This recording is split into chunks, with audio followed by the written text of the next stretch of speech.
40 ملکوں کا الائنس بنا تھا فوجوں کا، وہ اسلامی فوجیں کہاں ہیں؟ اور وہ 70 لاکھ سے زائد فوجیں کہاں ہیں؟ وہ ہماری ٹیکنالوجیز کہاں ہیں جس کے اوپر امت مسلمہ کا کتنا بڑا سرمایہ خرچ ہوتا ہے؟ تو یہ سرمایہ کس لیے ہوتا ہے؟ اگر یہ فوجیں یہ نہیں کر سکتی تو پھر ان فوجوں کے وجود کا معنی کیا ہے، مقصد کیا ہے؟ ان کے اوپر جو انویسٹمنٹ یہ قوم کرتی ہے، پوری امت کرتی ہے، یہ کس لیے کرتی ہے؟ یہ پلان کیا گیا کہ ایک شہزادے بلکہ بادشاہ سلامت بنا کر ایک صاحب کو، جو کہ پاکستان کے آئین کے مطابق وہ ایک مجرم ہے، ڈکلیئرڈ مجرم ہے پاکستان کی عدالت کے مطابق، اس مجرم شخص کو وہ پروٹوکول دیا گیا جو بادشاہوں کا پروٹوکول ہوتا ہے۔ یہ سوال تو اب اسٹیبلشمنٹ سے بھی ہے بہت بڑا کہ یہ ہے کیا سب کچھ؟ ایک آج محبوب ہو جاتا ہے، کل دوسرا محبوب ہو جاتا ہے، پرسوں تیسرا محبوب ہو جاتا ہے، تو پاکستانی قوم انہی لوگوں کو بھگتتی رہے گی؟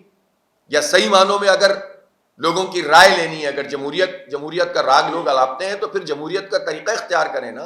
ابراہیم حیدری جیسی جگہ پہ جہاں وہ جاموٹ وغیرہ جو لوگ ہیں، جو ایسی وڈیرہ شاہی کا نظام ہے، اس کراچی شہر کی پیریفری ہے لیکن اندرون سندھ سے زیادہ غلام بنا کے رکھا ہوا ہے، اور ہر الیکشن میں وہ لوگوں کو اغوا کرتے ہیں۔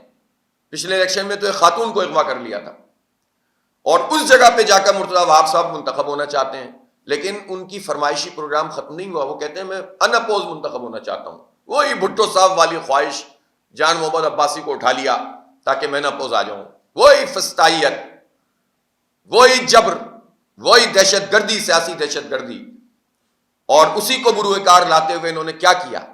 تمام پارٹیوں کے لوگوں کو ڈرا کے دھمکا کے انہوں نے بٹھانا شروع کیا۔ 40 ملکوں کا الائنس بنا تھا فوجوں کا، وہ اسلامی فوجیں کہاں ہیں؟ اور وہ 70 لاکھ سے زائد فوجیں کہاں ہیں؟ وہ ہماری ٹیکنالوجیز کہاں ہیں جس کے اوپر امت مسلمہ کا کتنا بڑا سرمایہ خرچ ہوتا ہے؟ تو یہ سرمایہ کس لیے ہوتا ہے؟ اسی لیے ہوتا ہے نا کہ جب ہماری ایمان کے مراکز پر کوئی حملہ آور ہو تو ہم اس کی مزاحمت کریں، کوئی ہمارے ملکوں کے اوپر قبضہ کرے اور بچوں کو شہید کرے، عورتوں کو پامال کرے اور ہماری بستیوں پہ قبضہ کرے، تو یہ فوجیں اٹھ کر کھڑے ہوں، اس کا تحفظ کریں۔ اگر یہ فوجیں یہ نہیں کر سکتی تو پھر ان فوجوں کے وجود کا معنی کیا ہے، مقصد کیا ہے؟ ان کے اوپر جو انویسٹمنٹ یہ قوم کرتی ہے، پوری امت کرتی ہے، یہ کس لیے کرتی ہے؟ اس لیے ہمارا اب بھی مطالبہ ہے حکومتوں سے، اور خاص طور پر ہم پاکستان کی ذمہ داری بہت زیادہ ہے، اس لیے پاکستان ایک نظریاتی مملکت ہے۔ پاکستان کے قیام سے پہلے پاکستان کی اسٹیٹ کا ایک طرح سے تعین ہو گیا تھا کہ وہ اسرائیل کو تسلیم نہیں کرے گی۔ اب کچھ لوگ آ کر اگر دو ریاستی حل کی بات کرتے ہیں تو وہ امریکی ایجنٹ تو ہو سکتے ہیں، صہیونیوں کے ایجنٹ تو ہو سکتے ہیں، ان کا پاکستان کی تاریخ، پاکستان کے نظریے، پاکستان کے عقیدے سے کوئی تعلق۔ یہ پلان کیا گیا کہ ایک شہزادے بلکہ بادشاہ سلامت بنا کر ایک صاحب کو، جو کہ پاکستان کے آئین کے مطابق وہ ایک مجرم ہے، ڈکلیئرڈ مجرم ہے پاکستان کی عدالت کے مطابق، اس مجرم شخص کو وہ پروٹوکول دیا گیا جو بادشاہوں کا پروٹوکول ہوتا ہے۔ اور مجھے افسوس ہے کہ سارا موضوع تبدیل ہو گیا، اور ٹیلی ویژن اس طرح سے تمام کے تمام لوگ اس کام پر لگ گئے، سرکاری وسائل استعمال ہوئے، اخباروں میں اشتہارات دیے گئے، الیکٹرانک میڈیا کو ایک ایک لمحے کی کوریج کے وہ اٹھ گئے، وہ بیٹھ گئے، وہ چل گئے، وہ شاید واش روم تشریف لے گئے، اب وہ واپس آنے والے ہیں، اس طرح کی کوریج جو ہے وہ شروع ہو گئی۔ اور جس طرح سے یہ پروٹوکول دیا جا رہا ہے، یہ میڈیا کے حوالے سے بھی ایک سوالیہ نشان ہے۔ اب بھاگ گئے، 3.5 سال قوم بھگتتی رہی، اب بادشاہ سلامت بن کر آ گئے ہیں اور تاثر یہ دے رہے ہیں کہ اب تو الیکشن جیت چکے ہیں۔ جب یہی سب کچھ فراڈ عمل دوبارہ سے ہونا ہے تو پاکستان میں یہ سارا کام کرنے کی ضرورت کیا ہے، جب پہلے سے ہی چیزوں کو طے کر دیا جاتا ہے؟ لیکن ہم یہ سمجھتے ہیں کہ ایسا ہوگا نہیں، اور بہت بری ہونی ہے ان کے ساتھ کہ جو اس وقت بادشاہ سلامت بنا کر لائے جا رہے ہیں۔ تماشا تو یہ ہے کہ اسکرپٹ بھی نہیں بدل رہا۔ آج سے 50-60 سال پہلے جو کبوتر نور جہاں نے اڑایا تھا وہ کل نواز شریف اڑا رہے تھے۔ یہ سوال تو اب اسٹیبلشمنٹ سے بھی ہے بہت بڑا کہ یہ ہے کیا سب کچھ؟ ایک آج محبوب ہو جاتا ہے، کل دوسرا محبوب ہو جاتا ہے، پرسوں تیسرا محبوب ہو جاتا ہے، تو پاکستانی قوم انہی لوگوں کو بھگتتی رہے گی؟ یا صحیح معنوں میں اگر لوگوں کی رائے لینی ہے، اگر جمہوریت کا راگ لوگ الاپتے ہیں تو پھر جمہوریت کا طریقہ اختیار کریں نا۔ دھاندلی کی کوئی انتہا ہوتی ہے۔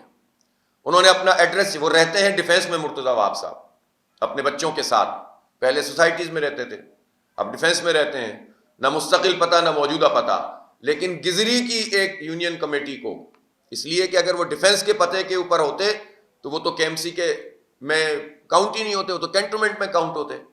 تو انہوں نے پہلے ہی اس کام کو انجام دیا اور اپنا جو پتہ وہ چینج کروایا اور اس کی بنیاد پر ووٹر لسٹ میں نام لکھوایا، جس کو ہم نے چیلنج کیا ہوا ہے. ابراہیم حیدری جیسی جگہ پہ جہاں وہ جاموٹ وغیرہ جو لوگ ہیں، جو ایسی وڈیرہ شاہی کا نظام ہے، اس کراچی شہر کی پیریفری ہے لیکن اندرون سندھ سے زیادہ غلام بنا کے رکھا ہوا ہے، اور ہر الیکشن میں وہ لوگوں کو اغوا کرتے ہیں. پچھلے الیکشن میں تو ایک خاتون کو اغوا کر لیا تھا، اور اس جگہ پہ جا کر مرتضیٰ وہاب صاحب منتخب ہونا چاہتے ہیں، لیکن ان کی فرمائشی پروگرام ختم نہیں ہوا. وہ کہتے ہیں میں ان اپوز منتخب ہونا چاہتا ہوں. وہی بھٹو صاحب والی خواہش، جان محمد عباسی کو اٹھا لیا تاکہ میں ان اپوز آ جاؤں.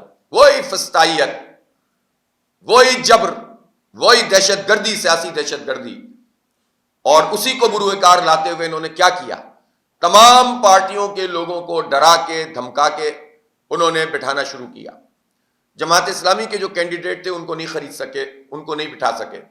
لیکن ظاہر سی بات ہے کہ اس علاقے میں تو کوئی سامنے آنے کے لیے تیار نہیں ہوتا. اس کے باوجود 4 لوگ ایسے تھے، یعنی 2 نامینیشن ہم نے فائل کیے، تو 2 ایک سیکنڈر پروپوزر ہر ایک کا، تو 4 لوگ تھے، اور انہوں نے اپنے شناختی کارڈ دیے، اپنے سائن کیے، فارم جمع کرایا آرو کے پاس.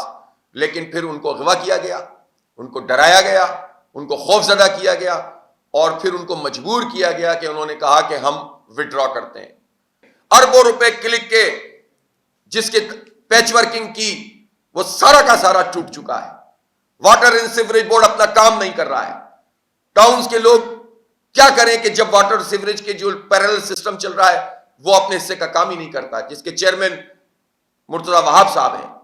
تو پورا کا پورا یہ جو دھندا ہے، کیوں؟ اس لیے کہ اس طرح کی کرپٹ اور بدعنوان قسم کے لوگ ہم پر مسلط ہیں، جو 15 سال سے اس صوبے اور اس شہر کو تباہ و برباد کر رہے ہیں. اور الیکشن کمیشن ان کا سہولت کار، ان کی اے ٹیم بن کر کام کر رہا ہے. اس لیے میرا مطالبہ ہے، اس وقت بھی چیف الیکشن کمشنر سے، بہرحال وہی ہیں، کہ اس پورے عمل کو دیکھیں جس کی ہم نے نشاندہی کی ہے.